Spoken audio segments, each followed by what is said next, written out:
미식 축구의 모든 것 All About NFL 이제 2주 만에 돌아왔습니다. First and Four 진행을 해보겠고요. 오늘도 이지만 해설위원과 함께 하겠습니다. 안녕하세요. 안녕하세요. 네, 출장은 잘 다녀오셨나요?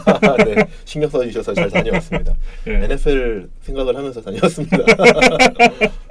이제 먼저 이제 First and Four 첫 번째 시간 AFC 서부지구에 대해서 얘기를 해보겠는데요. 이번에도 이제 지난 시즌 순위의 역순대로 진행을 해보겠습니다. 가장 먼저 오클랜드 레이더스에 대한 얘기를 해보겠습니다. 이제 존 그루든 감독의 이 10년 계약 두 번째 해가 되겠는데요. 이 데리카 체제를 계속해서 유지하기로 결정을 한 그루든 감독이에요. 네, 일단 쿼터백에서는 변화는 없었어요. 네. 그 대신에 이제 다른 변화들이 상당히 많았었는데요.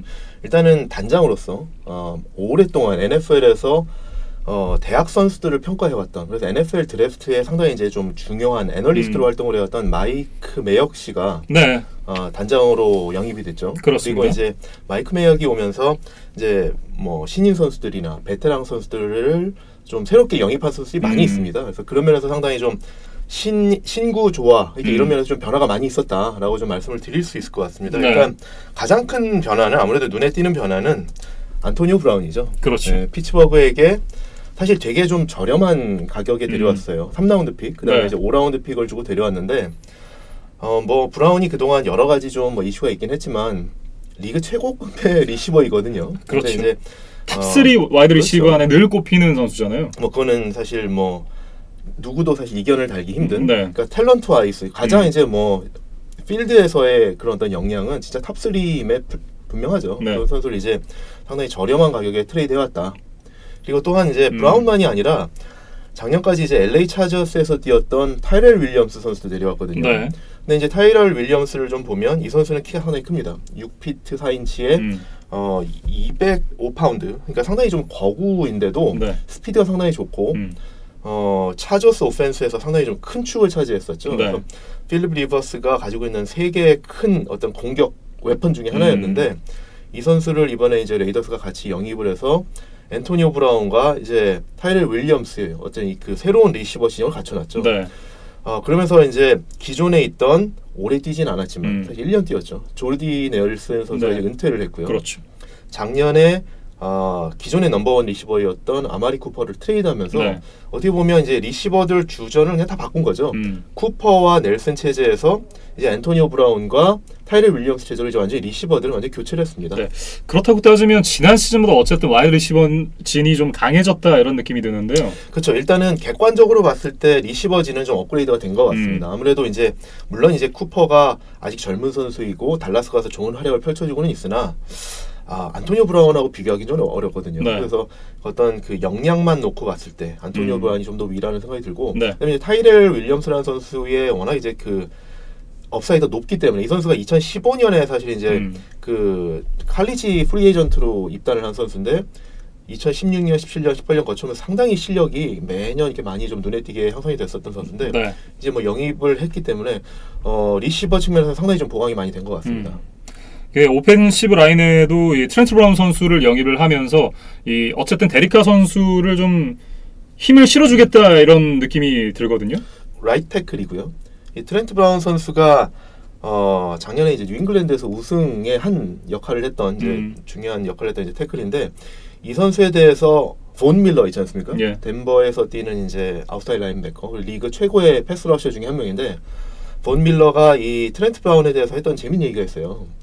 리그 최고의 라이트 태클이다 라고 얘기를 했거든요. 근데 진짜 뭐 그렇게까지 높이 평가를 받을지는 조금 좀 봐야겠지만 어쨌든 그렇게까지도 좀 이렇게 평가를 받는다라는 측면이 있는데, 그러면서 이제 이 선수가 덩치가 상당히 크거든요. 6피트 8인치 이 선수가 라이트 태클, 이제 좌측에 콜튼 밀러라는 이제 6피트 9인치에 이제 사실 거인 두 명이 데레카를 양쪽에서 지켜주게 됐습니다. 그래서 뭐 새롭게 영입한 트렌트 브라운이 최고의 라이트 태클인지는 모르겠지만 현재 리그에서 제일 무거운 선수긴 합니다. 그렇군요. 어쨌든 이제 데리카 선수에게 한 번 더 기회를 주겠다 이런 움직임으로 좀 느껴지고, 그리고 이제 신인도 상당히 좀 보강을 많이 한 오클랜드 레이더스예요. 왜냐하면 이제 지난 시즌 이 트레이드를 하면서 1라운드 픽이 상당히 많았었던 오클랜드였잖아요. 그렇죠. 아마리 쿠퍼를 아까 말씀드린 것처럼 달라스로 트레이드하면서 1라운드 픽을 받아왔었고, 네. 또 칼릴 맥을 시카고로 트레이드하면서 1라운드 픽을 받아왔었거든요. 그렇죠. 그러니까 본인들 거 플러스 2개가 있었기 때문에 레이더스는 이번 드래프트에서 1라운드 픽이 3개가 있었던 거죠. 예. 그래서 이제 뽑았던 선수가 가장 높은 순위로는 전체 4순위로 클램슨 출신의 디펜시브 엔드 클릴런 페럴 선수를 뽑았고 네. 그다음에 전체 24순위로 알라바마 러닝백 조시 제이콥스를 뽑았고 네. 27번째로 세이프티 조나선 에이브럼을 뽑았거든요. 네. 그렇다 그러면 사실은 이게 그러면 이렇게 정리할 수 있을 것 같아요. 아마리 쿠퍼와 칼릴 맥을 조시 제이콥스와 조나선 에이브럼스를 지금 교체한 양상이거든요. 그러니까 뭐 좋게 보면 사실은 상당히 좀 젊어졌다라고 네. 볼 수 있는데 이 세 선수 뭐 사실 다 좋은 선수들이긴 합니다. 근데 이제 조금 이제 부정적으로 보면 세 선수 다 조금씩은 이슈가 있긴 합니다. 조금씩 말씀을 드리면 일단은 클렐린 페럴 같은 경우에는 저번에 우리가 이제 주목할 만한 신인을 말씀을 드릴 때도 잠깐 이제 좀 지적을 했던 건데 이 선수 뭐 대학 때 큰 활약을 한 건 맞습니다. 네. 근데 이제 많은 이제 어쨌든 이제 드래프트 전문가들이 그때 이제 드래프트 직후에 얘기했던 거는 패스 러셔를 원했으면 차라리 조시 앨런이나 아니면은 에드 올리버 같은 선수를 뽑았으면 어떻겠느냐 그런 지적들이 있었거든요. 네. 사실 이 존 그로든 감독이 지난 시즌 내내 우린 패스 러셔가 없어 막 이러면서 불만을 표했었잖아요. 그렇죠. 그래서 이제 클릴랜드 페럴 선수를 데려왔는데 이 선수가 말씀드린 것처럼 대학 때 성적이 상당히 좋긴 합니다. 3년 동안 색을 27개나 기록을 했고 뭐 태클 솔로스 상당히 많았었거든요. 근데 이제 어쨌든 이 선수에 대해서 제가 이제 하나 걱정하는 것은 잘하는 선수이면 분명한 것 같으나 이 선수가 클램슨이라는 그 우승팀 그러면서도 클램슨의 가장 강점이었던 디펜시브 라인의 여러 명 중에 한 명이었기 때문에 아무래도 여러 잘하는 선수가 한 포지션에 몰려 있으면 스탯이 좀 부풀려지는 경향이 있지 않습니까? 아무래도 서로 이제 도움을 주고 받으니까 시너지 효과가 나니까요. 그렇죠. 그래서 이제 클릴랜드 페럴의 성적이 약간 이렇게 좀 거품이 있는 거 아니냐라는 평가도 있었거든요. 그 두 번째로 이제 러닝백으로 데려온 자시 제이콥스 선수인데 이 선수도 뭐 사실 이번 드래프트에서 러닝백 중에서는 최고의 선수인 건 맞는 것 같습니다. 근데 이제 저는 이 선수에 대해서 우려하는 게 두 가지가 일단 첫 번째로는 알라바마 출신의 러닝백이다. 근데 이제 왜 알라바마 선수인데 왜 우려가 되냐라고 말씀하실 수 있는데 어느 대학마다 그 팀의 특성은 있거든요. 그래서 이제 뭐 공격이든 수비든 특색이 있고 알라바마도 그 가지고 있는 특색을 보면 러닝백들은 항상 그 지금 프로에서 유행하는 것처럼 2명, 3명이 이렇게 퀘리를 나눠서 하면서 좀 이렇게 멀티 러닝백을 교대로 이렇게 쓰는 시스템을 많이 쓰거든요.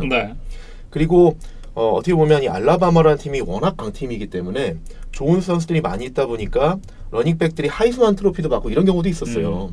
그랬는데 알라바마 출신의 러닝백들이 프로에만 오면 사실 성적이 이렇게 좋지 않았거든요.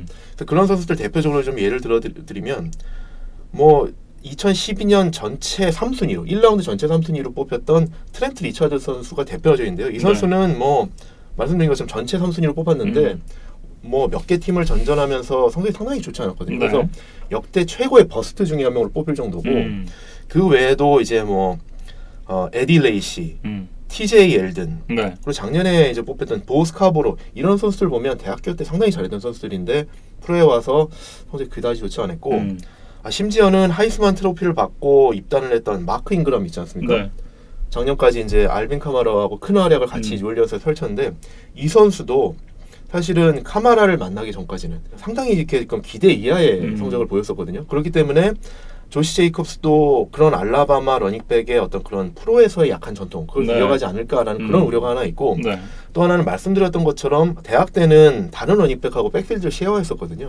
그래서 이번에 같은 해에 입단한 데이미언 해리스 뉴잉글랜드가 데려간 러닝백인데 그 선수와 백필드를 쉐어하면서 자시 제이콥스가 이제 대학 때 뛰었던 성적을 보면 가장 많이 이제 야디지 러싱을 했던 게 640야드밖에 안 되거든요. 그러니까 이런 성적을 봤을 때 과연 이 선수가 1라운드에 뽑힐 만한 선수냐라는 거에 대해서는 조금 우려가 있습니다. 그렇군요. 그리고 마지막 하나 이제 그 조나선 에이브럼 선수 같은 경우에는 이 선수도 이제 세이프티로서 사실 올해 드래프트에서 높은 평가를 받은 선수 중에 하나입니다. 그런데 세이프티도 일반적으로 이제 가장 최후방에서 수비를 하는 프리 세이프티, 그래서 인터셉트를 많이 하는 그런 선수가 있고 박스 근처에서 그러니까 라인베커들이나 디펜시브 라인 근처 그 박스 근처에서 수비를 하면서 주로 러싱 공격을 차단하는 스트롱 세이프티가 있는데 일반적으로 그 몸값이 프리 세이프티가 더 아무래도 이제 게임 체인징 플레이를 많이 하다 보니까 더 밸류가 높게 쳐주거든요. 조나선 에이브럼 같은 경우에는 프리 세이프티가 아니고 스트롱 세이프티입니다. 아마도 지금 프로에 와서는 프리 세이프티를 전향을 할 것 같긴 한데 스트롱 세이프티를 찍었던 선수거든요. 그럼 이제 박스 세이프티인데 이런 선수를 1라운드에 뽑았어야 되느냐라는 비판도 있기 때문에 뭐 좋은 선수들이면 틀림없으나 이 선수들이 다 진짜 제 가치를 주고 데려온 거냐라는 거에 대해서는 조금 우려가 있긴 합니다. 예.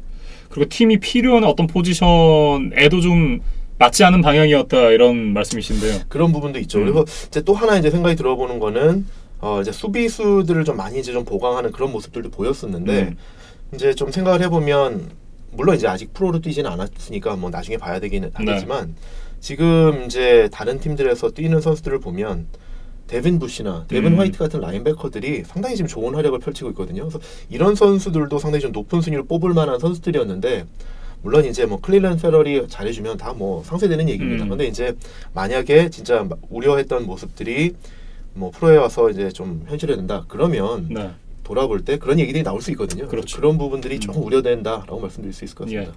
또 하나 우려가 되는 부분들은 이 바로 문제아 군단들에 대한 내용인데요.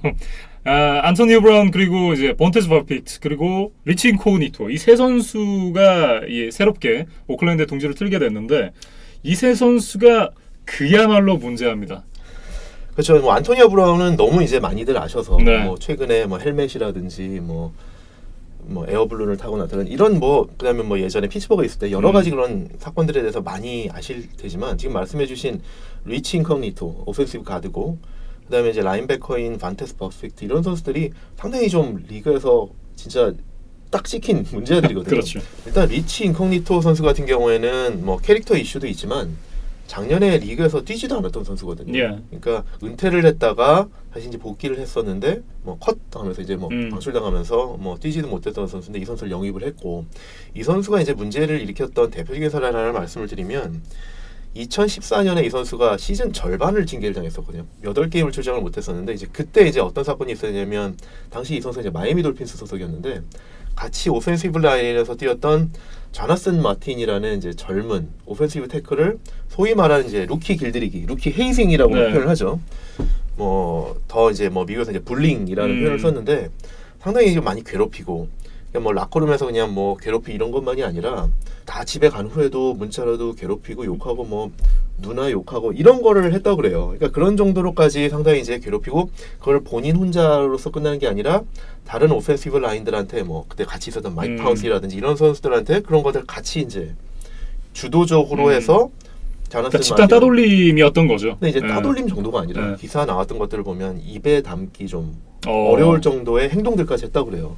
상당히 좀 외설적인 동작이라든지 이런 것까지 해가면서 상당히 좀 조나슨 마틴을 이제 괴롭히면서 이제 이 선수는 조나슨 마틴 선수를 좀 말씀드리면 이 선수는 이제 스탠포드 나오고 곱게 자라서 사실은 오펜시브 라인이니까 얼마 등치가 크겠습니까? 근데 뭐 중고등학교 때 자기 한 절반 정도 사이즈 되는 애들한테 이제 혼나고 뭐 이런 정도로 이제 순둥이였다고 해요. 근데 이제 그런 선수가 이제 프로에 와서 인커그니토나 마이크 파운스 이런 선수들한테 이제 말씀하신 이제 집단 따돌림을 당하면서 은퇴를 선언을 했었거든요. 그러면서 이제 그 리그에서 조사가 들어가고 그러면서 이제 인커그니토가 그 주도자다. 그래서 8게임 이제 출장 정지를 당했던 게 그런 선수고 그거를 비롯해서 여러 가지 인시던트가 있었는데 이 선수를 데리고 왔다라는 것이 사실 이제 좀 라커룸 케미스트리 차원에서 좀 문제가 있을 것 같다는 거고 버픽트 같은 선수도 사실 이제 상당히 더티 플레이로 신시내티에 있을 때 문제를 많이 일으켰던 선수거든요.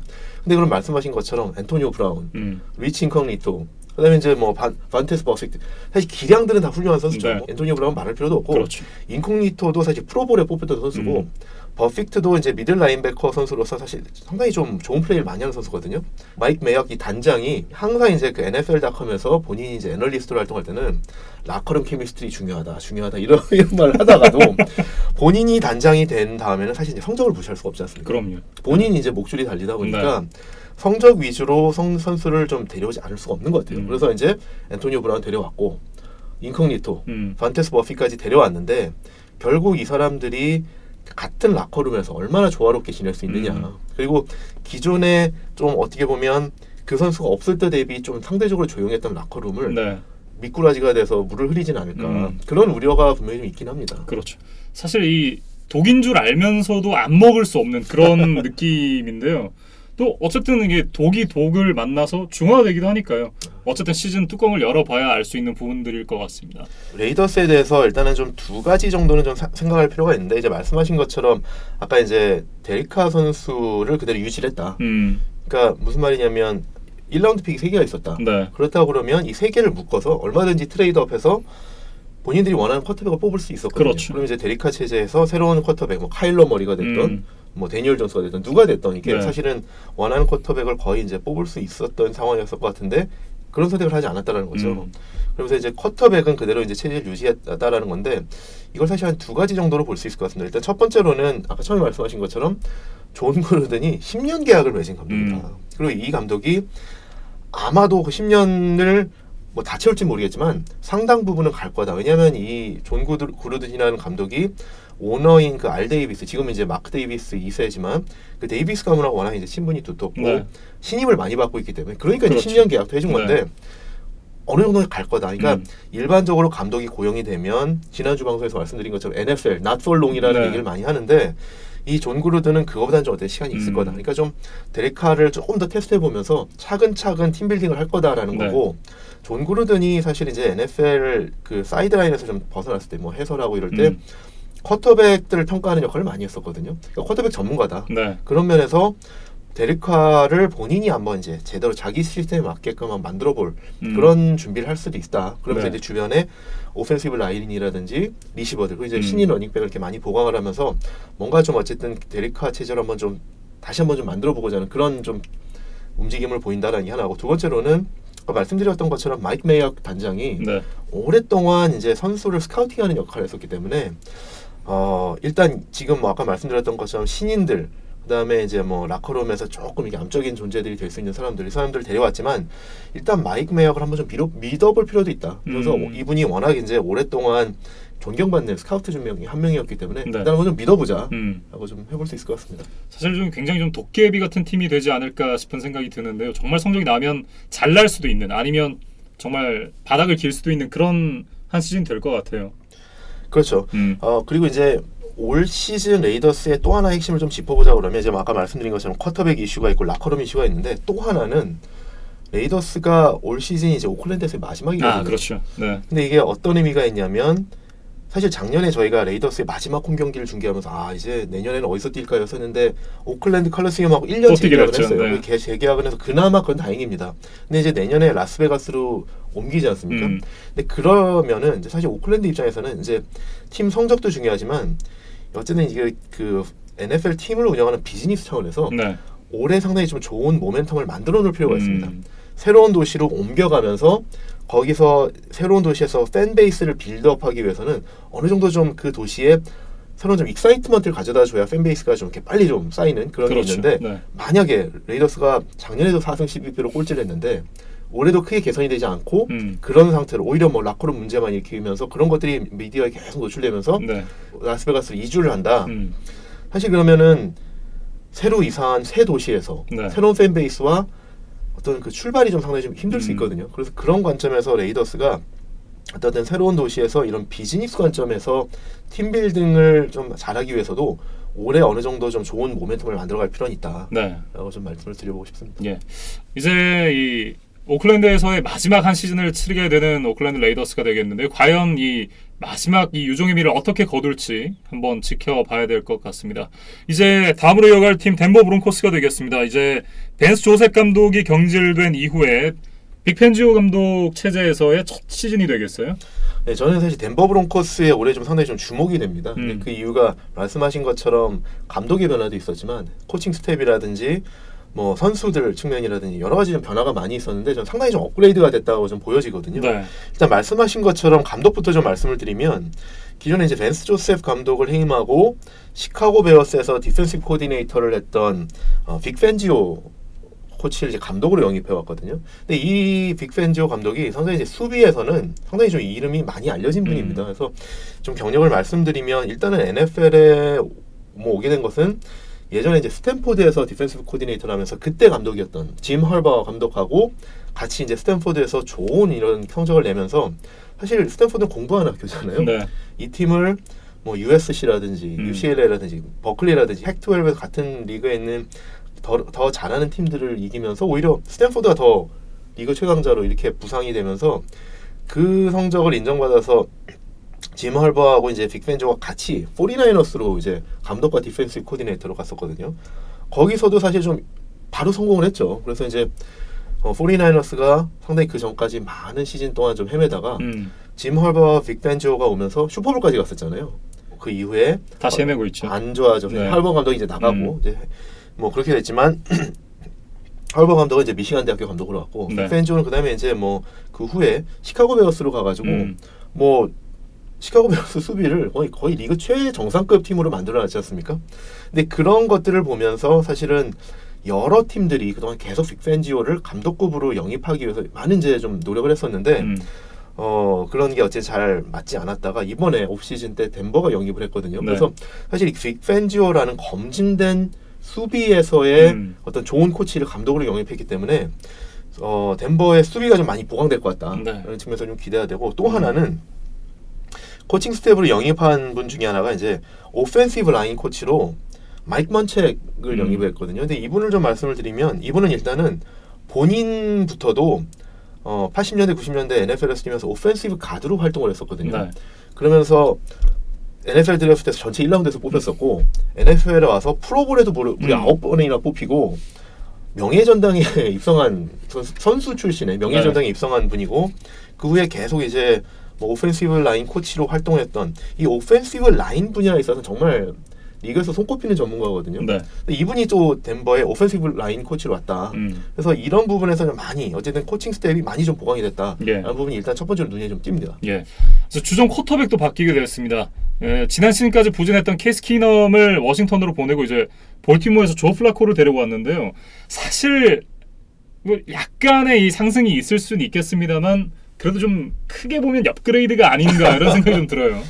기량면으로 지금 현재 기량면으로 보면 큰 차이가 없을 수는 있습니다. 네. 그래서 말씀하신 것처럼 업그레이드라고 볼 수도 있는데 저는 그래도 한 3가지 정도로 조 플래커가 좀 더 낫지 않느냐라고 생각을 해봅니다. 이제 일단 첫 번째로는 케이스 키넘은 사실은 이제 원래 이제 후보 쿼터백이었다가 이제 잠깐 반짝여서 주전을 뛰었던 선수고 네. 조 플래코는 뭐 높은 순위로 드래프트돼서 한 프랜차이즈를 책임졌던 쿼터백이고 계속 플레이오프에 진출해서 좋은 성적을 내고 팀 차원에서 좋은 성적을 내고 슈퍼볼까지 우승했던 쿼터백이거든요. 네. 물론 최근에 이제 개인 기량이 좀 많이 좀 하락세를 뭐 걷는 거는 맞지만 어쨌든 슈퍼볼을 우승을 했던 쿼터백이고 플레이오프를 여러 차례 경험했던 그런 베테랑이다. 네. 그런 측면에서 지금 어떻게 보면 케이스 키넘처럼 사실 이제 본인의 주전 자리를 위협받고 이거를 걱정하는 사람하고는 조금 다르지 않느냐라는 게 하나가 있고 예. 두 번째로는 이제 덴버가 추구하는 오펜시브 스킴하고 좀 더 잘 맞는 것 같아요. 이게 무슨 말이냐면 이 조 플래코가 많이 해줄 것으로 기대되는 것. 그 다음에 케이스 키넘이 그 전에 이제 덴버 쿼터백으로 하면서 많이 못했던 것을 생각해 보면 이 덴버 오펜스는 뭐 그 전에 쭉 예전부터 보면 좋은 러닝백들이 많았거든요. 그리고 작년에도 필립 린시라는 좋은 러닝백이 있으면서 이 러닝백이 좋은 팀들이 패스를 할 때 많이 쓰는 공격 방식이 플레이 액션 패스입니다. 네. 그 러닝백이 잘 해주니까 러닝 공격인 것처럼 속이면서 시간을 벌어서 쿼터백이 시간을 벌어서 다운필드에 이제 길게 던지는 플레이 액션 패스 이걸 많이 하는데 케이스 키넘이 이걸 잘 못했었어요. 근데 이런 부분에서 플레이 액션 그다음에 다운필드 패싱 능력이 플래코가 좀 더 위다. 그런 측면에서 덴버가 추구하는 그런 오펜시브 스킴하고 좀 더 잘 맞는 게 아니냐라는 생각이 들고 네. 세 번째로는 저는 이게 정말 스마트하다고 생각이 드는데 이제 트레이드에서 데려오지 않았습니까? 지금 조 플래코의 남은 계약을 보면 개런티드 머니가 남아있지 않아요. 무슨 말이냐 그러면 덴버가 만약에 조 플래코를 지금 기용하다가 마음에 안 든다, 못한다 어느 때든 방출해도 샐러리 캡에 데드머니가 남지 않습니다. 그럼 이거는 사실 상당히 좋은 딜이거든요. 그래서 만약에 지금 이번에 2라운드에서 이제 드루 락 선수를 뽑았는데 네. 드루 락 체제로 변경해야겠다, 세대 교체를 해야겠다, 아니면 뭐 다른 쿼터백을 교체를 해야겠다 할 때 조 플래코가 만약에 개런티드 마니가 많이 남아 있으면 조 플래코를 방출하게 되면 그 개런티드된 마니가 그 데드머니로 남아서 샐러리 캡을 갉아먹거든요. 이제 그게 없다라는 게 네. 상당히 팀 운영에 있어서 샐러리 캡 운영에 있어서 상당히 좀 유도리 있게 운영하기 좋다라는 거고 어떻게 보면 주루 락 체제로 빨리 전환해도 좋지 않았을까라고 생각을 했었는데 네. 뭐 이제 어제 나온 얘기를 보니까 주루 락이 이제 엄지손가락 부상으로 그 아마도 이제 IR에 올릴 것 같다. 네. 그렇다 보면 사실 전반기 한 8경기 정도는 이제 출장이 어려워지거든요. IR에 올라가면 그럼 이제 조 플래코 체제로 가게 되는데 만약에 후반기에 조 플래코가 이제 뭐 성적이 전반기 안 좋아서 이제 좀 벤칭을 당한다든지 아니면은 생각보다 주룰락이 좀 빨리 회복이 되고 또 내지는 그 부상 회복 기간에 계속 어쨌든 팀 훈련을 잘해서 이제 고용해드리겠다 아니면은 팀이 아예 성적이 너무 안 좋아서 아예 그냥 플래코 버리고 이제 주루 락으로 빨리 세대 전환해서 세대 교체해서 경험치 먹이자. 그런 경우가 발생을 해도 조 플래코를 방출하더라도 셀러리 캡에 데드머니가 남지 않는다는 것은 상당히 큰 플러스거든요. 그래서 저는 이런 면에서 조 플래코를 영입해온 것은 그래도 좋은 선택이 아니었느냐라고 생각을 좀 해봅니다. 네. 어쨌든 이 드류록 선수의 얘기가 나와서 말씀을 드리는 건데요. 지난번 이 엑스트라 포인트에서도 다뤘었지만 이번 시즌 이 신인 드래프트가 상당히 좀 만족할 만한 결과를 가져왔던 덴버 브론코스였잖아요. 본인들이 원했던 1순위 쿼터백이었는데 2라운드까지 기다렸다. 그래서 네. 오히려 1라운드에서는 뭐 손꼽히는 타이드엔드 노아 펜트를 데려왔고, 그렇죠. 그다음에 이제 오펜시브 라인에 이제 태클 가드 이렇게 양쪽 포지션 다 뛸 수 있는 돌튼 라이스너를 뽑았다는 것이 여러 포지션을 동시에 지금 보강하는 효과가 있었어요. 네. 그러면서 이제 젊은 선수들로 잘 이렇게 좀 꾸려놨다. 그러면서 이제 기존에 있던 필립 린시라든지 네. 뭐 리시버 코틀랜드 서튼, 뭐 데이션 해밀턴 이런 선수들과 상당히 좀 젊은 코어 플레이어들 잘 구성을 했다라는 것이 앞으로 볼 때 상당히 좀 좋은 구심점이 되지 않을까 싶습니다. 예. 하지만 이 현지에서 얘기가 나오는 것을 보면 지금 이 단장으로 있는 존 엘웨이가 시간이 그렇게 많이 남진 않았다라는 얘기가 있더라고요. 그러니까 존 엘웨이가 덴버하고는 사실 어떻게 보면 뛸 수 없는 사람입니다. 그러니까 워낙 이제 이 존 엘웨이가 선수로 뛸 때 팀을 슈퍼볼에 5번이나 진출시켰고 그중에 네. 2번을 우승을 하면서 덴버 팬들한테는 약간 좀 비교하자 그러면 시카고에서 마이클 조던이 갖는 위상 이것이 덴버에서 존 엘웨이가 갖는 위상 이렇게 좀 비교할 수 있을 것 같거든요. 그렇기 때문에 사실 떼어놓고 생각할 수는 없지만 그러니까 이제 지금 사실 이제 단장까지도 하고 그러는데 최근에 덴버 브론코스의 성적을 보면 네. 존 엘웨이가 당장이기 때문에 그 성적과도 무관하지가 않는데 슈퍼볼 50을 우승한 이후에 지금까지 플레이오프를 못 가고 있어요. 그렇죠. 그리고 그 슈퍼볼 50 우승과 동시에 이제 페이튼 매닝이 은퇴한 후에 쿼터백을 발굴하지 못했다. 예. 라는 것이 지금 뭐 여러 번 사실 이제 뭐 팩스튼 린치를 뽑았는데 이 선수가 버스트. 그다음에 케이스 키넘 이런 선수들이 계속 이제 쿼터백들로 안정적으로 이제 프랜차이즈 스타로 자리 잡지를 못하면서 존 엘웨이도 좀 약간 이제 감이 떨어진 거 아니냐라는 얘기들이 나오거든요. 네. 그래서 이제 존 엘웨이가 올해도 사실 이제 드룰락을 어떻게 보면 본인이 조금 더 자신감이 있어서 과감히 1라운드에 질렀을 수도 있어요. 근데 이제 본인도 조금 이제 망설이다. 2라운드에서 이제 밸류가 워낙 좋으니까 이제 데려갔을 그런 걸 수도 있죠. 그건 이제 모르는데 어쨌든 본인이 원하는 쿼터백을 이제 데려갔다. 결과는 봐야 되겠지만 그래서 이제 그런 트랙 레코드가 이제 사실 이제 계속 이제 쌓이다 보니까 사실 NFL 아까 계속 말씀드리지만 not for long 리그거든요. 근데 이제 슈퍼볼 50 이후에 지금 이제 3년 지금 이제 올해 이제 4년째인데 4년째죠. 성적이 좋지 않다라는 것은 뭐 NFL로 치면 상당히 좀 긴 기간이고 또 하나는 기존에 이제 오너였던 팻 볼런 씨가 이제 타계하고 네. 이 오너십이 이제 2세로 넘어갔는데 그 사실 어떻게 보면 어느 뭐 왕조나 기업이나 이런 데서는 이제 세대 교체, 오너십이 교체가 일어나면 마찬가지지만 2세로 넘어가면 아무래도 이제 자기 사람으로 새로운 출발하기를 원하는 경우가 그렇죠. 많습니다. 네. 근데 이제 존 엘웨이는 아버지 세대의 사람이거든요. 그러니까 팻 볼런의 사람이지 지금 2세들의 그런 어떤 사람은 아니기 때문에 네. 본인 세대에 맞춰서 교체할 그런 생각이 들 수 있는데 마침 엘웨이가 최근에 성적이 안 좋네? 네. 그렇다고 그러면 빌미를 주어지는 그런 게 될 수도 있어서 엘웨이가 뭐 앞으로 한 1, 2년 내에는 좀 좋은 성적을 내야 되지 않을까 뭐 이런 생각을 해봅니다. 네. 여러 가지 기대할 만한 요소가 있음에도 불구하고 같은 이 조에 같은 지구에 차저스 그리고 칩스가 있기 때문에 올해도 좀 쉽지 않겠다라는 생각이 드는 덴버 브론코스예요.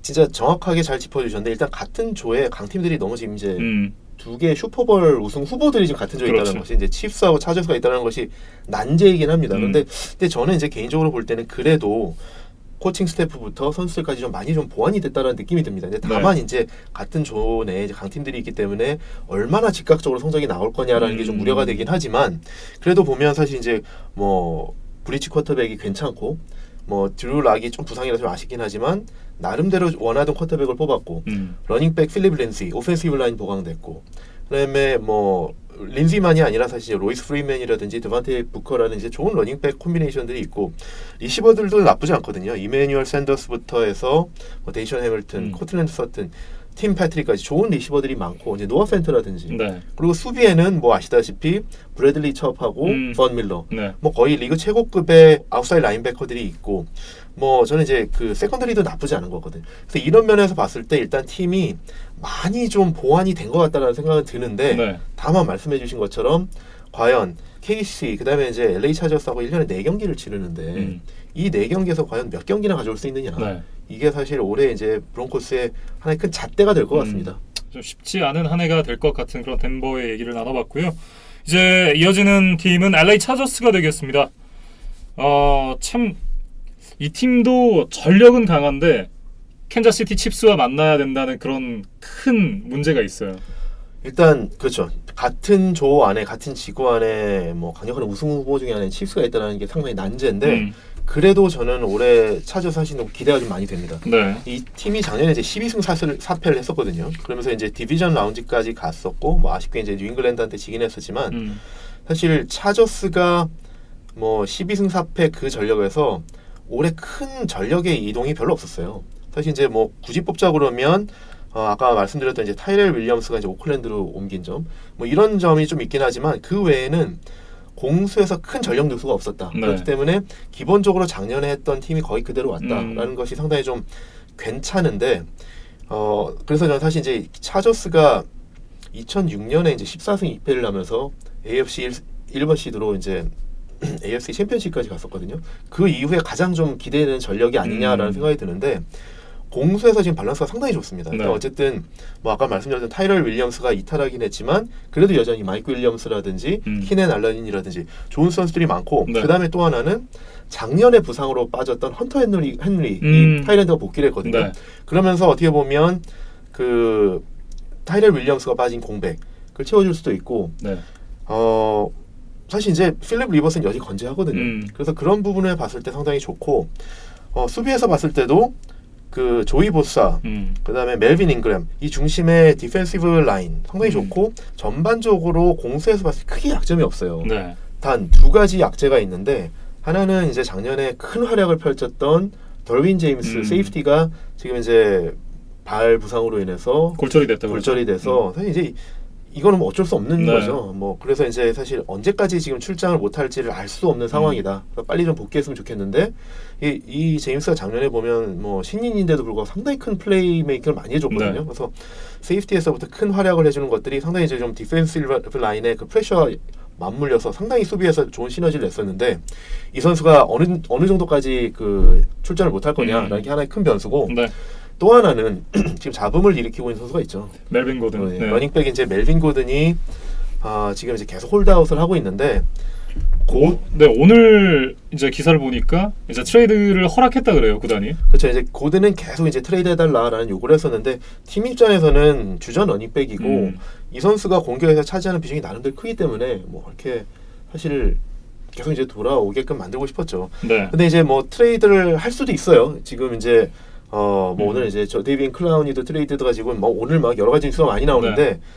뭐 고든도 어떻게 될지 모르겠습니다. 근데 지금 사실 이제 조금 하나 좀 비교해 보고 싶은 것이 지금 러닝백 2명이 지금 홀드아웃을 하고 있지 않습니까? 멜빈 고든 그다음에 달라스의 엘리엇이 네. 2명이 홀드아웃을 하고 있는데 이 두 선수의 상황이 조금은 다릅니다. 어떻게 다르냐면 일단 엘리엇부터 말씀을 드리면 이즈키엘 엘리엇은 2016년에 입단해서 올해가 지금 이제 4년째 되는 선수거든요. 그리고 1라운드에 뽑혔기 때문에 내년에 5년 차 옵션까지도 구단이 쥐고 있기 때문에 지금 사실 엘리엇은 어떻게 보면 달라스에 아직 2년이나 더 묶여 있어야 됩니다. 네. 그러니까 만약에 레비언 벨처럼 작년에 나 올 시즌 안 뛰어 그러면 내년에 똑같이 달라스에 또 있거든요. 네. 그러면 2년을 뭐 내년까지 또 그렇게 할까? 그럴 수도 있겠지만 사실은 지금 그 2년이나 사실 아직 남아 있기 때문에 좀 네. 다르다라는 거. 그리고 기사를 봤을 때는 이번 주 안에 이제 구단도 그렇죠. 그렇고 엘리엇도 그렇고 네.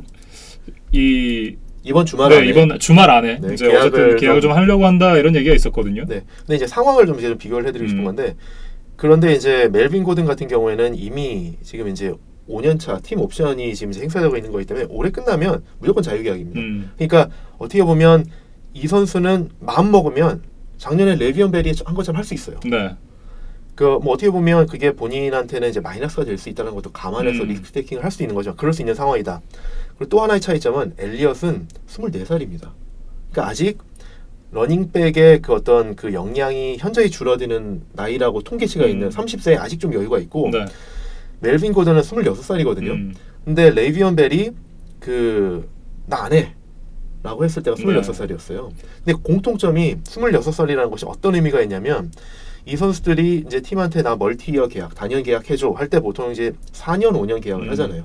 근데 이제 4년, 5년 계약을 하다 보면 팀 입장에서 보면 30살 넘어가거든요. 네. 그러니까 그런 계약을 팀에서는 꺼려하는 거기 때문에 그렇죠. 어떻게 보면 엘리엇은 아직 30살까지 여유가 더 있다. 근데 고든은 그만큼 여유가 지금 없기 때문에 고든이 조금 더 스탠스를 세게 가지고 가는 그런 면이 있고 팀 입장에서는 지금 이제 러닝백 연봉 순위를 좀 보면 전체 순위가 이제 1위가 탓 걸리, 두 번째가 이제 레이비언 벨, 3위가 애리조나의 데이빗 존슨, 4위가 이제 애틀란타의 디반테 프리먼인데 팀에서는 그 프리맨과 그 데이빗 존슨 사이의 연봉을 제시를 했다고 그래요. 네. 근데 이제 그거를 고든은 이제 거절을 하고 있는데 과연 그 정도의 연봉까지 받을 선수냐? 3위, 4위 정도의 연봉을 받을 선수냐? 그것까지는 모르겠어요. 근데 그런데도 지금 이 고든 선수가 이렇게 조금 세게 나가는 것은 아까 말씀드렸던 것처럼 본인 입장에서는 이번이 어떻게 보면 잭팟을 터뜨릴 마지막 기회다라고 생각하고 있기 때문에 그런 뭐 레버리지를 일으켜서 계약을 하겠다라는 생각을 하고 있는데 팀 입장에서는 정말 쉽지 않습니다. 왜냐하면 이거는 달라스 카우보이스하고 비슷한데 달라스 카우보이스가 엘리엇한테 사실 실력만 봤을 때는 뭐 걸리하고 비슷한 리그 정상급의 선수지만 그만큼 연봉을 주기를 꺼려하는 것은 지금 프레스캇도 있고 쿠퍼도 있고 뭐 그 바이런 존스도 있고 줄줄이 연봉 계약을 재계약을 해서 선수들이 많이 있거든요. 맞죠. 차저스도 지금 마찬가지입니다. 차저스도 올해 오프 시즌에는 이제 필립 리버스가 계약이 끝나서 자유계약 선수가 됩니다. 네. 그럼 가장 중요한 선수인 필립 리버스가 잡아야죠. 있고 키넌 알렌, 조이 보사, 멜빈 잉그램 줄줄이 있습니다. 그렇기 때문에 엘리엇하고는 또 등급이 좀 다른데 그렇죠. 연봉을 그렇게 많이 달라고 똑같이 한다 그러면 팀 입장에서는 상당히 좀 골칫거리가 되는 거죠. 그래서 이제 말씀하신 것처럼 아 그래 트레이드 알아봐라 라고 이제 그런 것까지 이제 허락을 한 상태인데 어떻게 될지 좀 두고 봐야 될 것 같습니다. 예. 어찌됐든 이 고든 선수가 빠지게 되면 그만큼의 공백은 또 생기는 거잖아요. 그렇죠. 이제 고든이 빠지는 거에 대해서 사실 이제 저는 이런 생각을 합니다. 그 타이렐 윌리엄스가 빠진 거는 그래도 헌터 헨리가 돌아오고 이런 걸로 메꿀 수가 있을 것 같습니다. 그런데 타이렐 윌리엄스가 빠지고 멜빈 고든까지 빠진다? 그거는 좀 타격이 있지 않을까. 그리고 이제 멜빈 고든 이제 뒤에 백업으로 있는 선수들이 이제 오스틴 에클러, 저스틴 잭슨 뭐 이런 선수들이 있는데 이 선수들이 컴플리멘터리 플레이어, 그러니까 백업 플레이어로서는 괜찮지만 주전으로서 뛸 만큼 정도의 기량의 선수냐 그건 아닌 것 같거든요. 특히 이제 에클러 같은 경우에는 작년에 이제 그 고든이 빠진 사이에 3경기를 주전으로 뛰었는데 확실히 주전으로 뛸 때와 고든을 릴리프로 들어와서 이렇게 뛸 때와는 좀 영향이 달랐거든요. 그런 면을 봤을 때 고든이 빠진다 그러면 분명히 차이는 있을 거다. 근데 이거를 보고 재밌는 거는 쿼터백인 필립 리버스가 한마디를 했어요. 보통 이런 경우에 팀메이트를 좀 지지를 해주잖아요. 아 뭐 이거 비즈니스고 본인 비즈니스가 본인이 알아서 하겠다. 그리고 뭐 얘 잘하니까 그 정도 연봉 받을 가치 있다. 이렇게 얘기를 해주는 게 일반적인데 필립 리버스가 뭐라고 했냐면 뭐 멜빈 고든 안 오면 우리 뭐 그냥 있는 선수들로 충분히 잘할 수 있어. 이런 얘기를 했거든요. 그러니까 멜빈 고든 입장에서는 조금 더 이제 그게 좀 어떻게 보면 상처가 될 수도 있고 조금 더 이제 고집을 부를 수도 있는 상황이 됐는데 제가 보기에는 어쨌든 멜빈 고든이 빠지고 그게 이제 장기화된다 그러면 차저스 입장에서는 사실 이제 공격에서 차이가 날 수밖에 없지 않을까라는 생각을 좀 해봅니다. 예. 고든 선수의 공백은 좀 피할 수가 없는 그런 부분이 된 것 같습니다. 이외에 또 차저스에서 살펴봐야 될 점들이 있을까요? 네, 두 가지를 좀 더 말씀을 드릴 수 있을 것 같은데 일단 첫 번째로는 이 LA 차저스 같은 경우에는 그 최근 몇 년 동안 계속 트렌드를 보면 항상 시즌 초반에 상당히 부진합니다. 그래서 초반 스타트가 상당히 안 좋아서 나중에 이제 시즌 후반에 가서는 엄청난 뭐 페이스로 쫓아가는데 결국엔 초반 페이스가 안 좋았던 걸 만회를 못하고 플레이오프에서 뭐 진출 못한다던가 아니면 와일드카드로 간신히 올라가서 1라운드에서 탈락하는 이런 것들을 좀 반복하는 모습을 많이 보였었거든요. 그게 하나의 트렌드로 좀 이렇게 자리 잡혀 있는데 상당히 좀 안 좋은 트렌드죠. 그래서 작년에도 12승 4패로 좋은 성적을 올리긴 했지만 작년에도 1승 2패로 시작을 했었거든요. 근데 이런 거를 좀 뒤집을 필요가 있습니다. 올해도 캔자스시티 같은 강팀과 지구 우승을 놓고 경쟁을 하려면 일단 초반에 좀 승수를 많이 쌓고 패스트 스타트를 할 필요가 있습니다. 두 번째로는 재밌는 것이 차저스가 이제 올해로 이제 LA로 이주한 지 이제 3년 차입니다. 예. 그런데 차저스가 LA에 와서 지금 아직 홈구장을 채우질 못하고 있어요. 근데 차저스가 지금 이제 새 경기장을 지으면 램스와 차저스가 이제 같이 쓰게 되는 거죠. 이제 그건 이제 내년부터 정식으로 쓰는 거고 올해까지는 임시로 이제 다른 경기장을 써야 되거든요. 근데 지금 차저스가 쓰고 있는 경기장이 보면 인근 이제 카슨시에 있는 캘리포니아 주립대학교의 풋볼 경기장을 쓰고 있는데 네. 이 경기장의 규모가 어느 정도냐면 27,000명 수용하는 경기장입니다. 근데 평균 NFL 경기장의 평균 수용 인원이 8만 명 정도 네. 되거든요. 근데 대부분의 경기들이 셀아웃이 된단 말이죠. 근데 지금 차저스 같은 경우에는 작년까지 이제 2년 동안 27,000명 수용 규모의 홈 경기장을 채우지도 못하고 있어요. 네. 근데 이렇게 아직도 홈 그 관중들의 성원을 받지 못하고 있다, 지지를 못 받고 있다라는 것이 차저스가 극복해야 될 과제인 것 같습니다. 왜 이렇게 관중들한테 왜 이렇게 LA에서 이렇게 사랑을 못 받을까라는 걸 좀 생각을 해보면 일단은 어느 팀이든지 그 팬베이스하고의 어떤 그런 릴레이션십을 쌓아가려는 데는 시간이 좀 걸리긴 합니다. 네. 램스 같은 경우에는 원래 LA에 있다가 세인트루이스 갔다가 다시 돌아온 팀이기 때문에 네. 팬들이 그동안 너무나도 이제 기다리던 팀입니다. 그런데 LA에 있던 세컨 팀이 사실은 원래는 차저스가 아니고 레이더스였죠. 네. 그러니까 원래 이제 좀 나이 드신 팬들은 램스 아니면 레이더스 팬들이거든요. 근데 차저스는 LA에 있던 팀이 아니라 물론 이제 창단했을 때 한 해 LA 1960년에 있었습니다. 근데 그 이후에 한참 LA를 떠났고 그동안에 램스와 레이더스가 LA를 이제 주인으로서 지키고 있다가 레이더스와 램스가 다 떠나고 그러니까 팬들이 램스와 레이더스에 대한 어떤 그 아쉬움은 있었는데 네. 그 레이더스와 지구 라이벌이었던 차저스가 왔다는 거죠. 그러니까 어떻게 보면 내가 두산 팬인데 LG를 갑자기 응원해야 되는 상황이 된 거죠. 그러니까 팬들 입장에서는 좀 갑자기 하루아침에 차저스를 응원하는 게 쉽지 않은 상황이다라는 네. 게 있고 또 하나는 홈이 LA라는 게 있습니다. 네. 그러니까 무슨 말이냐면 LA가 얼마나 할 게 많습니까? 일단 기본적으로 날씨가 너무 좋기 네. 때문에 나가서 할 게 많습니다. 야외 활동할 게 많고 두 번째로는 할리우드라는 특성상 엔터테인먼트 요소가 정말 많죠. 그리고 그걸 좁혀서 스포츠계에서만 보더라도 일단은 시즌 시작한 초반부에는 한 11월 때까지는 다저스 경기하고 경쟁이 되지 않습니까? 네. 근데 다저스 요즘에 얼마나 잘합니까? 매년 요즘에 뭐 그렇죠. 월드시리즈 우승 후보인데 이런 팀하고 경쟁을 해야 된다. 이런 팀하고 팬의 관심을 놓고 경쟁을 한다. 그리고 월드시리즈가 끝나고 나면 NBA가 시작을 해서 LA 레이커스하고 이제 또 경쟁을 해야 되거든요.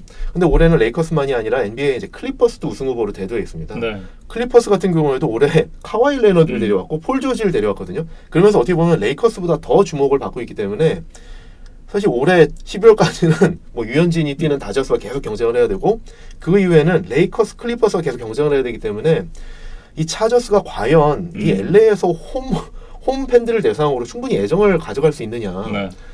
그래야지 사실 이제 뭐 홈 경기를 뛰는 이점이 있지. 27,000명 규모의 홈 경기장도 채우지 못하면 1년에 반은 홈 경기를 하는데 네. 그게 홈 경기로서 이점이 있느냐라는 것이 좀 어려움이 있지 않느냐라는 게 좀 예상이 됩니다. 어떻게 보면 그러면 LA 램스랑 같은 홈을 공유를 한다는 게 차저스에게는 이점일 수도 있겠다는 생각이 드는데요. 그러니까 사실은 저는 이제 내년부터 새 경기장을 옮겨가도 램스는 어떻게 보면 좀 팬들의 마음을 돌려서 봤는데 조금 수월할 거고 네. 저는 그래도 차저스는 내년에 그 같은 경기장을 옮겨가도 그래도 좀 더 시간이 걸릴 것 같습니다. 네. 일단 아무래도 아까 말씀드린 것처럼 차저스는 60년에 팀 창단한 이후에 1년 그 있었던 기간 이후에는 쭉 샌디에고에 있었기 때문에 그 더군다나 이제 레이더스의 지구 라이벌이었기 때문에 네. 팬들이 차저스를 볼 때 아직 우리 팀이라는 생각을 하는 분들이 많지 않거든요. 그래서 그럴 시간이 좀 필요하지 않느냐. 네. 그 팬베이스와 이렇게 좀 릴레이션십을 쌓는 시간이 좀 필요할 것 같습니다. 예. 이렇게 LA 차저스에 대한 얘기까지 마쳐봤습니다. 이제 한 팀만이 남아 있습니다. 바로 캔자스시티 칩스인데요. 올해 강력한 우승 후보다 이렇게 말씀을 드려야 될 것 같아요. 그렇죠. 사실 이제 칩스 같은 경우에는 작년에 사실 모두를 놀라게 했던 패트릭 마홈스가 버티고 있고 그 외에도 지금 공격 모든 스킬 포지션에서 상당히 막강하죠. 그래서 뭐 예를 들면 리시버들 포지션을 좀 보면 타이릭 힐이 있고요. 리그에서 가장 빠른 리시버지 않습니까? 그렇습니다. 그리고 어떻게 보면 타이릭 힐이 출장 정지를 당할 것 같아서 그를 대체하기 위해서 드래프트에서 데려온 이번 드래프트 클래스에서 가장 빠른 선수 중에 한 명인 미콜 하드맨. 이 두 선수에다가 세미 와킨스가 많이 회복이 되고 이번 오프시즌에 상당히 좀 좋은 모습을 보여주고 있거든요. 네. 그럼 이런 좋은 리시버들 그 다음에 리그 최고의 타이랜드 트래비스 켈시 뭐 너무너무 좋은 선수들이 많습니다. 그리고 오늘 이제 뉴스가 나왔는데 사실 제일 우려됐던 포지션은 러닝백이지 않았습니까? 예. 카림 헌트가 방출된 이후에 그렇죠. 사실 이제 러닝백 포지션이 조금 약했다. 그래서 저는 사실 오늘 이 뉴스를 보기 전까지는 러닝백이 좀 약한데 그래도 기대해볼 만한 거는 뭐 미콜 하드맨이라든지 타이리ክ 힐 그다음에 트래비스 켈시라는 좋은 선수들이 많기 때문에 이 선수들이 패트릭 마홈스와 패스 공격을 하면서 필드를 많이 좀 스트레칭을 해줄 거다. 그러면 러싱 레인이 조금 그나마 낫지 않겠느냐 네. 이런 말씀을 드리려고 했는데 오늘 뉴스가 나온 걸 보면 리션 맥코이라는 이제 버플로 빌스에서 방출된 선수를 바로 내려오지 않았습니까? 네. 이 선수가 물론 이제 나이가 좀 어느 정도 들었고 버플로에서 최근 좀 성적을 보면 기량이 조금 이제 퇴보되는 모습을 보이긴 했지만 이 선수가 왜 캔사스시티에 와서 저는 기대가 되느냐고 보면 이 선수가 버플로에 가기 전에 뛰었던 모습들 보면 상당히 물론 이제 선수로서의 상당히 좀 좋은 러닝백으로서의 모습도 있었지만 이 선수가 누구랑 뛰었었냐? 필라델피아에서 당시 감독이었던 앤디 리드하고 뛰었었거든요. 앤디 리드가 지금 칩스 감독이지 않습니까? 그렇죠. 그러니까 이 선수가 방출되면서 앤디 리드가 바로 낚아친 거거든요. 그러니까 본인이 원하는 스타일의 그런 어떤 스프레드 어펜스에 맞는 네. 러닝만이 아니라 리시빙도 잘하는 그런 러닝백에 사실 한 뭐 3, 4년 전만 해도 대표 주자격이었던 러닝백이거든요. 네. 근데 그러니까 앤디 리드 시스템의 퍼펙트한 러닝백이다. 음. 그러면 이제 러닝 공격도 물론 러시언 맥커이가 예전만큼은 아니더라도 네. 이 시스템에 정말 잘 맞는 러닝백이 아닐까라는 측면에서 보면 지금 공격에 사실 구멍이 없다. 네. 상당히 그걸 막강하다. 그렇습니다. 그리고 지금 이제 뭐 프리시즌이라든지 트레이닝 캠프에서 하는 그런 어떤 모습들을 보면 정말 마홈스가 이제는 더 발전을 하는 게 아닌가라는 네. 생각이 들 정도로 여러 가지 다양한 그 공격 패턴들도 많이 보여주고 있거든요. 그래서 좀 상당히 좀 기대가 많이 되죠. 예. 사실 마홈스가 지난 시즌 어마어마한 기록들을 세우면서 정말 센세이션한 이 실질적인 데뷔 시즌이었잖아요. 그전 뭐 데뷔는 그전 시즌에 했지만 어쨌든 마홈스가 50개 터치다운 5,000야드를 찍으면서 정말 이 선수의 시대를 열었다라고 할 정도로 정말 지난 시즌에 화두는 이 마홈스 선수였는데 올해도 과연 그 임팩트를 계속해서 이어갈 수 있을지는 사실 좀 두고 봐야 되는 그렇죠. 문제가 두고 아닌가 봐야겠죠. 싶어요. 네. 그러니까 사실 어느 선수나 그리고 감독들도 마찬가지고 처음 뚜껑을 열어봤을 때 그것에 준비되지 않았을 때는 사실 수비수들이 경험이 없고 필름이 없으니까 그대로 당한 경우가 많고 그러니까 뭐 사실 그 선수들이 상당히 잘하는 경우가 많은데 뭐 2년차 3년차 거듭할수록 그에 대한 이제 비책이 나오면서 네. 조금 이제 성적이 좀 이제 낮아지는 그런 모습들이 보이긴 합니다. 그래서 뭐 마홈스도 그러지 않을까라는 우려는 충분히 할 수 있는데 네. 사실 마홈스를 보면 작년에 초반에 워낙 그 뜨거운 활약을 펼치면서 많은 분들이 그런 생각을 했었거든요. 아 뭐 몇 경기 가다 말겠지. 그리고 조금 이제 중반부 가면은 수비들이 다 이제 뭐 비책이 세워질 테니까 좀 이제 좀 성적이 이제 좀 슬로우 다운 되겠지. 그런데 1년 내내 갔거든요. 그렇죠. 아무도 슬로우 다운을 못 했고 네. 결국 이게 뭐 AFC 챔피언십 우승 직전까지 갔었지 않습니까? 그래서 그런 모습들이 계속 갔었기 때문에 그리고 지금 이제 뭐 아까 말씀드린 것처럼 기본적으로 오펜스에 있는 그런 어떤 스킬 포지션 선수들이 더 좋아지지 않았느냐. 네. 그리고 그 선수들과 이제 호흡을 맞출 시간도 그만큼 더 많았다. 그 마홈스와 리시버들 간의 호흡. 그리고 앤디 리드가 이제 그동안 물론 이제 수비에서 다른 대책을 들고 나올 수도 있지만 그거에 대비해서 앤디 리드가 또 이제 마홈스와 연습했을 그런 것들. 그런 것들을 보면 사실은 경기를 직접 봐야 되겠지만 네.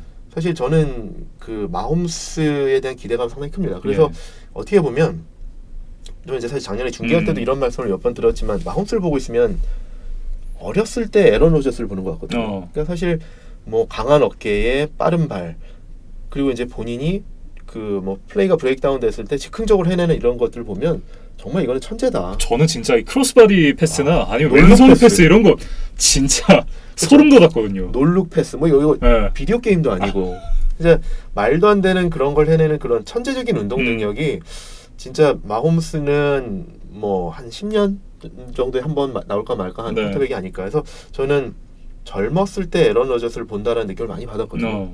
그래서 그런 면에서 봤을 때 상당히 좀 기대가 많이 됩니다. 예, 그냥 이겨넘는 이 지구의 우승 후보가 아닌가 싶어요. 가장 좀 강력한 우승 후보가 맞고요. 근데 다만 이제 차저스가 얼마나 해주느냐. 네. 근데 차저스를 진짜 무시할 수는 없거든요. 그래서 이제 차저스하고 그 두 경기에서 뭐 1승 2패를 하느냐, 2승을 하느냐 이게 사실 이제 어떻게 보면 지구 우승을 뭐 가를 수도 있는데 네. 사실 치프스가 조금 더 우위에 있지 않는가라는 생각을 해봅니다. 공격만 놓고 봤을 때는 거의 리그 최강급의 공격력이다 이렇게 이제 좀 봐야 될 것 같은데 수비에서는 라인베커 2명이 빠졌습니다. 저스틴 휴스턴 그리고 디포드 선수가 이탈을 했어요. 그렇죠. 이제 양쪽에서 이제 패스러시를 했던 2명의 스타 플레이어가 다 이제 이탈을 했는데 뭐 보충하기 위해서 이제 대안으로 데려온 선수 이제 프랭크 클라크 시애틀에서 이제 패스러시를 이끌었던 이제 디펜시브 엔드를 데려왔죠. 네.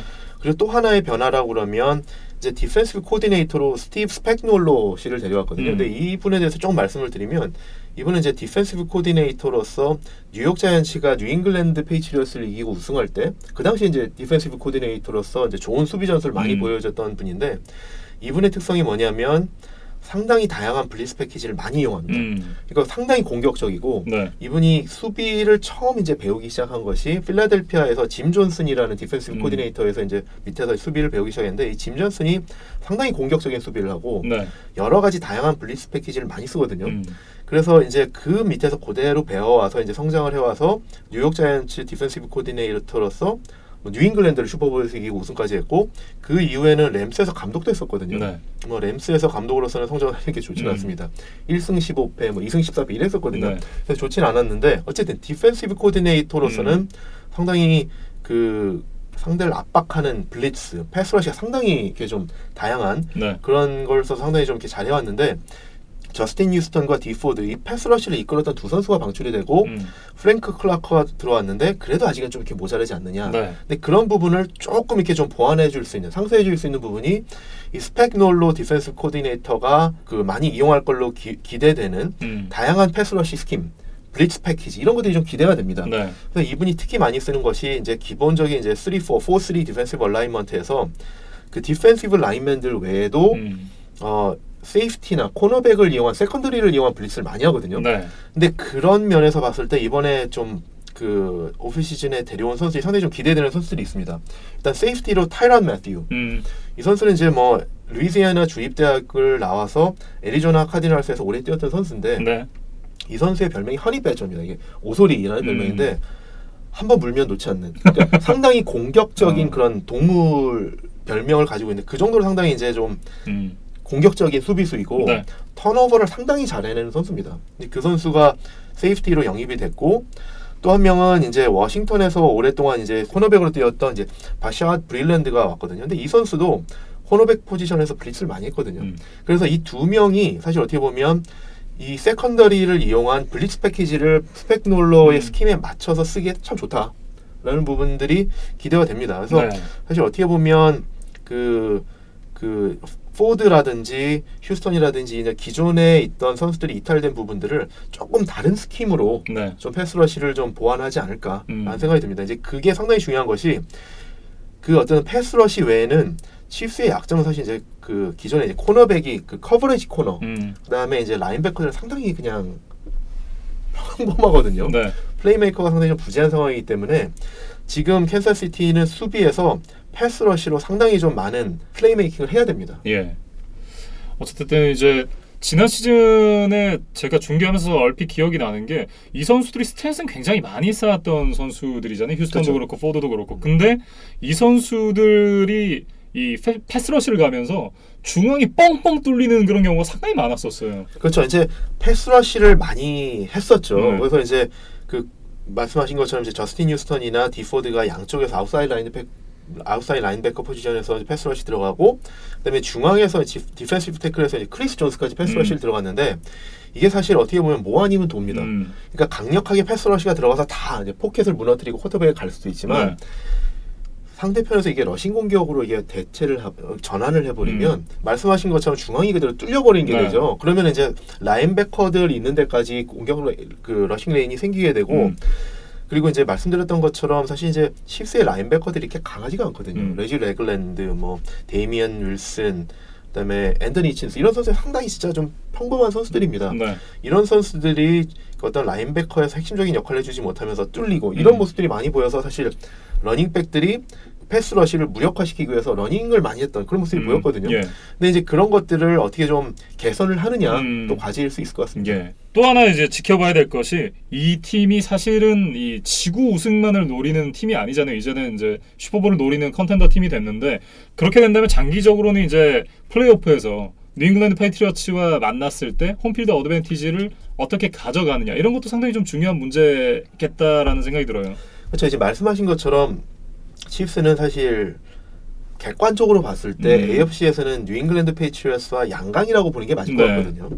그리고 이제 작년에도 이 두 팀이 AFC 챔피언십에서 붙어서 칩스 홈 경기장에서 경기를 하긴 했지만 아슬아슬하게 이제 페이트리어츠가 이기고 올라갔는데 이 두 팀이 올해도 AFC 결승전에서 붙을 가능성이 높거든요. 그렇죠. 사실 이제 아무래도 제일 좀 강팀들이다 보니까. 근데 그렇게 된다고 보면 사실 뉴잉글랜드하고 붙었을 때 원정 가서 이기기 정말 힘듭니다. 예. 홈에서의 뉴잉글랜드 특히나 이 플레이오프에서 홈 경기 극강인 뉴잉글랜드 패트리어츠잖아요. 특히 이제 뭐 눈까지 내리고 이러면 어마어마하죠. 눈 내리는 팍스보로에서 원정팀이 플레이오프에서 이긴다는 건 정말 어렵습니다. 네. 그렇기 때문에 작년에 아슬아슬하게 패하긴 했지만 그래도 어쨌든 홈에서 경기를 했었거든요. 근데 그래서 말씀드리려고 하는 것은 올해도 아무래도 이 두 팀이 AFC의 양강이 될 가능성이 높은데 네. 페이트리어츠하고의 경쟁에서는 어쨌든 홈필드 어드밴티지를 확보하는 게 상당히 중요하다. 네.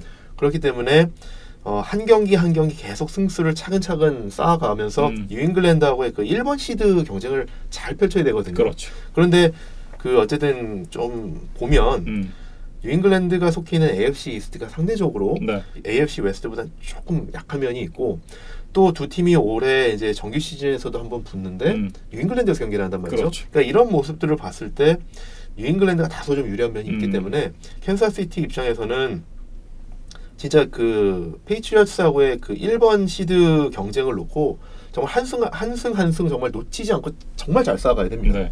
그렇기 위해서는 어쨌든 차저스와의 경기에서 두 경기를 다 승리로 가져가야 되는 캔자스시티 칩스가 되겠어요. 그렇죠. 이제 그리고 혹시라도 이제 복병 덴버 브론코스라든지 이런 사실 이제 브론코스가 칩스하고의 경기에서 의외로 좀 강한 모습도 많이 보이거든요. 그래서 또 더구나 라이벌이기 때문에 라이벌 관계에서는 또 언제 어떤 승부가 일어날 수 있을지 모르기 때문에 그렇습니다. 특히 지구 내에서의 6경기 이거를 칩스 입장에서는 정말 다 챙겨야 그래도 어쨌든 뉴잉글랜드하고 경쟁에서 1번 시드 경쟁에서 좀 해볼 만하지 않을까 생각해봅니다. 네, 이렇게 캔자스시티 칩스의 얘기까지 나눠봤습니다. 이제는 이제 순위를 한번 예상을 해봐야 될 시간인데 사실 저는 지난 시즌의 순위와 바뀌지 않을 것 같다라는 생각이 들거든요. 그렇죠. 하나의 변화가 있다라고 하면은 저는 어떻게 보면 뭐 덴버 브론코스가 과연 이제 샌디에고까지 갈 수 있을까 샌디에고라네. 저 아직도 입에 안 붙는데 LA 차저스 어느 정도까지 근접할 수 있을까 이게 좀 관심거리긴 한데 그래도 말씀하신 것처럼 작년 순위를 벗어나지는 쉽지 않겠다. 특히 이제 뭐 칩스가 워낙 막강하기 때문에 칩스가 지구 우승에 제일 근접해 있지 않을까. 그리고 그렇죠. 막강하지만 그래도 칩스보다 조금 비교 열 위인 차저스가 2위가 아닐까. 그다음에 이제 뭐 브론코스, 레이더스 이 정도 순위가 되지 않을까 생각을 해봅니다. 네, 뭐 저도 사실 크게 다르지 않은 생각이어가지고요. 네, 캔자스시티 칩스 그리고 LA 차저스, 덴버, 오클랜드 순위 되지 않을까 이렇게 예상을 해봤습니다.